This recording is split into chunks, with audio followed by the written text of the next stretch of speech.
I've got another Tears of the Kingdom side quest for you. This time we are doing the Open the Door side quest in the Tabantha Frontier. Thank you so much for tuning in. I'm Kat and welcome back to the channel. Unless this is your first time here, then stop what you're doing and hit that like and subscribe button. Then let's jump right in. This quest is easy and pretty easy to find. That is if you're looking for it. Start from the Lucky Clover Gazette and follow the path due east. You're looking for a cabin, and it's really not that hard to find. You'll see smoke coming out of the chimney. Head towards that smoke and you should have no problem finding the place. The hardest part of this entire quest is literally wading through the snow to get there. Speaking of getting there, when you finally do get there, there are 3 red bokoblins camped outside the cabin, as well as a man and a woman named Jogo and Yamo who are trapped inside the cabin. Do you kind of see where this is going here? Well, there's 3 different options to get this started. The first option to start this quest is the most obvious. Run in, guns a-blazing. Remove the bokoblins from the equation entirely. But before you rush off, take notice that 2 of these guys should be considered armed and dangerous. One has a full backpack of ice choo-choo jellies, and the other has an ice choo-choo jelly attached to his weapon. And don't worry about the third bokoblin. We'll just call him Kyle. He brought a stick. But you could also just sniper them from the roof. Just saying. Option number 2, being the second most obvious way, and that's to go knock on the door and see if anyone's home. And then there's option 3. And you might not have even known that this was an option, but on the further side of the cabin is the smallest crack in the wall, the perfect size for eavesdropping ears. You know, that's Link's favorite. You get different dialogue depending on which option you choose. If you opted for option 1, they start to say that they're not going to unlock the door because they can hear the monsters outside, and then cut themselves off mid-sentence when they realize, hey, I can't hear the monsters anymore. And then option 2 is just a longer version of option 1, and then there's option 3, which gives you a sneak peek inside the cabin to find out that, well, there's literally only one way this door's getting open. You see, all drains lead to the ocean.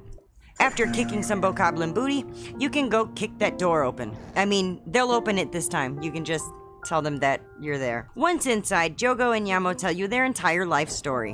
What had happened was, after these pro shield surfers found this nice warm place to take refuge from the cold, these bokoblins showed up just to ruin their lives. Obviously, they've had it planned for months. All Jogo and Yamo wanted to do was continue their search for the legendary pro shield surfer, whom is evidently somewhere in the sticks of Hebra Mountain. They came all this way and they don't even know where the guy is. Well, it looks like the hunt for him will have to continue later. Hint, hint, wink, wink. Be sure to knock that bell out cold so that you won't miss when we pick up the trail. In the meantime, Yamo wants to thank Link real nice and proper-like and rewards him with a dun-dun-dun-dun, spicy elixir. Put that in your back pocket and let's talk about shield surfing. If you don't know how to shield surf, it's real easy to do. Yamo explains it vaguely, but all you need to do is raise your shield with the left trigger, push the left joystick up for momentum, quickly hit X to jump, and immediately follow up with A to start your ride. Just remember that the key is to build up enough momentum so that you glide smoothly. Shield surfing is best done on softer terrain like snow and sand. Your shield will take virtually no damage. Grass is okay, I guess. But watch out for rough terrain as it'll eat up your shield real quick like. Which sounds obvious, but have you ever really looked at a dirt path in this game? I mean really looked at it. There's rocks all over the path. It's not the roughest terrain, but it will more quickly than not break your shield, causing Link to stumble and take fall damage. And I assume that you already have shields, but there's a garbage shield on the floor if you want it. If it wasn't garbage, it wouldn't be on the floor. Oh, and Yamo says that if you have any more questions, she'd be happy to answer them, but in reality, she just repeats the same information. She doesn't give you anything new. If you do have real questions about shield surfing, be sure to leave a comment down below.